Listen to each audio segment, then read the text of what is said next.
అందరికీ నమస్కారం అండి. దయచేసి మన వీడియోలు చూస్తున్న ప్రతి ఒక్కరూ లైక్స్ అండ్ సబ్స్క్రైబ్ చేస్తే నన్ను కూడా ప్రోత్సహించిన వారవుతారు. దీంతో మరిన్ని మంచి వీడియోలు చేసే అవకాశం కలుగుతుంది, గమనించగలరు. నీకు స్నేహితుడని చెప్తూ నీ పనులకు అడ్డు తగిలేవాడు నీ స్నేహితుడు కాడు. నల్లమప్పుల చీకటిని చూసి భయపడకు, చీకటిని ఛేదించే వెన్నెల ఉందని గుర్తుంచుకో. కాలం నీడలో కొందరిని మరచిపోతాం, కొందరి నీడలో కాలాన్నే మరచిపోతాం. మనం కేవలం విజయాల నుండి పైకి రాలేము, అపజయాల మీద నుండి కూడా ఎదగడం నేర్చుకోవాలి. మీ బానిసత్వాన్ని మీరే పోగొట్టుకోవాలి. అందుకోసం దేవుని మీద కానీ మహానుభావుల మీద కానీ ఆధారపడవద్దు. ఒక గొప్ప వ్యక్తికి ప్రముఖ వ్యక్తికి చాలా వ్యత్యాసం ఉంది.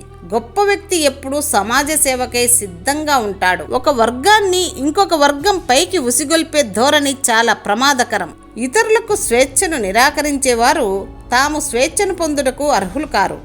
ఈరోజు తప్పించుకోవడం ద్వారా మీరు రేపటి బాధ్యతల నుండి తప్పించుకోలేరు. కాలం కంటే వేగంగా మారే మనుషుల మధ్య బ్రతుకుతున్నాం కాబట్టి ఎవ్వరినీ అతిగా నమ్మవద్దు. క్రొత్తగా ఏదైనా వచ్చాక పాతదాని విలువ మర్యాద పోతుంది. అది వస్తువైనా ప్రేమ అయినా మనిషి అయినా. నీకు 100 బంధాలు ఉండవచ్చు, కానీ నీకు కష్టం వచ్చినప్పుడే తెలుస్తుంది ఆ 100లో ఎన్ని బంధాలు నిజమన్నది. మీ చిరునవ్వు వెనుక ఉన్న దుఃఖం, మీ కోపం వెనుక ఉన్న ప్రేమ, మీ మౌనం వెనుక కారణం తెలిసిన వ్యక్తిని ఎల్లప్పుడూ నమ్మండి. ఒక వ్యక్తి జీవితంలో పొరపాటున కూడా ప్రేమ నమ్మకాన్ని కోల్పోకూడదు. ఎందుకంటే ప్రేమ అందరిలోనూ ఉండదు, నమ్మకం అందరితో ఉండదు.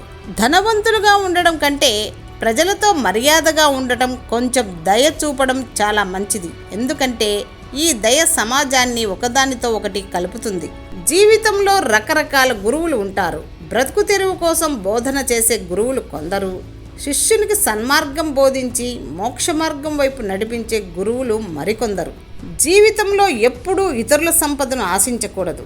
ఇతరుల సంపదను ఆశించే వ్యక్తి ఎప్పుడూ లక్ష్మీదేవి అనుగ్రహాన్ని పొందలేడు. అలాంటి వ్యక్తులు ఎప్పుడూ పేదరికంలోనే జీవిస్తూ ఉంటారు. దుష్టుల ఇంటికి కూడా సూర్యచంద్రులు ఎలా వెలుగునిస్తారో అదేవిధంగా సత్పురుషులు సద్గుణాలు లేని వారి పట్ల కూడా దయ కరుణ చూపించేవారు గొప్ప వ్యక్తులవుతారు. ఏ విషయంలోనైనా పోరాటం చేస్తూనే ఉండండి. అలాంటి పోరాటం మిమ్మల్ని విజయశిఖరానికి చేర్చే ఒక మెట్టు కావచ్చు.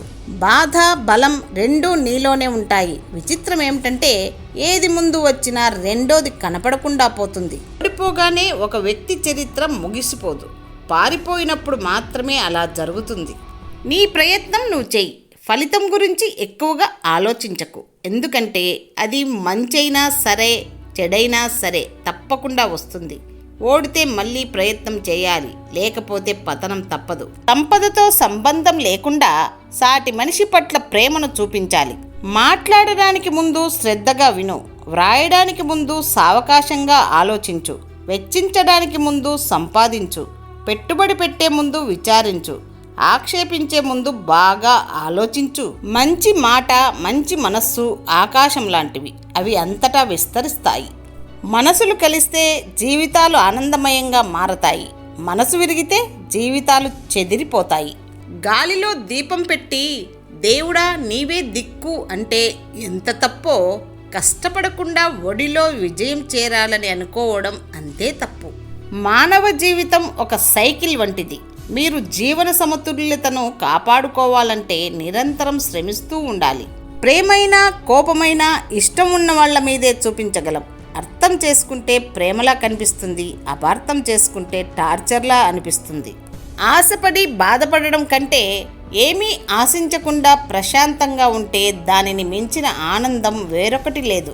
నువ్వు బ్రతకాలంటే ఉద్యోగం మాత్రమే చేసుకో, కానీ జీవితంలో ధనవంతుడు కావాలంటే మాత్రం వ్యాపారం ప్రారంభించు.